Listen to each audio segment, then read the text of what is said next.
same. Right. What do you like about having 3 safeties on the field at the same time?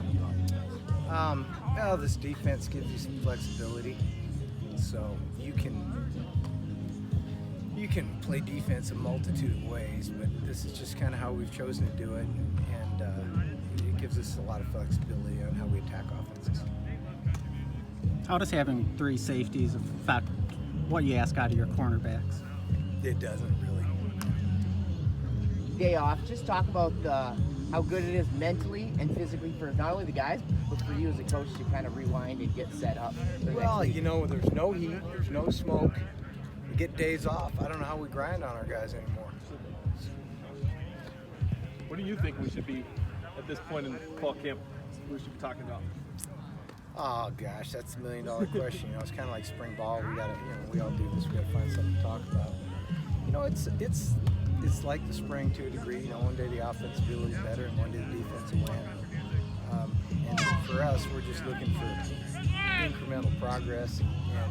And you know, we gotta sharpen up our veteran guys. We've got to bring our young guys along so we can have a complete team.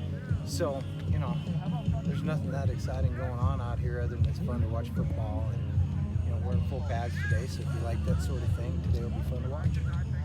The tight ends, in the way that you use them as a group last year, is that how you would like to use them this year, or were they kind of used as more of an extension of the line when they would struggle at times?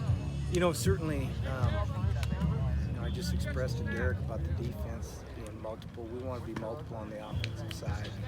That includes personnel groups. So, the more you feel good about putting a number of receivers on the field, or the more you feel good about putting a number of tight ends on the field, that allows you to be more multiple. So just keep using those guys, and the more they can handle, the more they can do. Again, gives us a lot of different looks. When you're able to put multiple ones out there, that obviously means that you have trusted in that position group. Is that one of the groups that you like what you're seeing? Yeah, I mean, I like what I'm seeing certainly out of those guys, and I don't want to discount that because they're doing a great job. But I like what's going on with other groups too. So again, the more confident we are, the more multiple we be, the more difficult it is on defense. And when you add fullbacks or running backs or another tight end or another receiver and change your look, it's hard on defenses. You know, when you're in one personnel group and very few formations, it's easy on the defense. With Darian and Justin having that year at cornerback, what have been the biggest strides you've seen them make since last year? I think it's just comfort level, both schematically and technically. I just think they're much more comfortable with what they're doing. Kind of jumping in off of that, Feel free, jump right in. Yeah, how comfortable are you with those two guys if you need to, putting them on an island and having them just be one-on-one with somebody? Well, that's sort of the nature of that position. It's the nature of offensive tackle. You're kind of rolling a lot. You don't have much help. And we do some things to give them some, but there comes a time where you're going to put them in that position, and we need our corners to hold up. Same as our tackles, we need them to hold up. How are maybe the 3 tight ends that played most of the time last year, Bingham, Rentold, and Deming? How are they? Maybe are they different players? Are they the same? How would you describe what each of them? You mean versus themselves a year ago? Yeah, I mean, if our off season counts for anything, then they're different guys. They're a year more veteran and learned in football and our scheme and football in general, and they're bigger, stronger, and faster from all the off-season work. So, as I say a lot, we expect guys to improve in their time. We expect them to be better as seniors than they were as juniors, and certainly better than they were as freshmen. And so, I think they're making progress.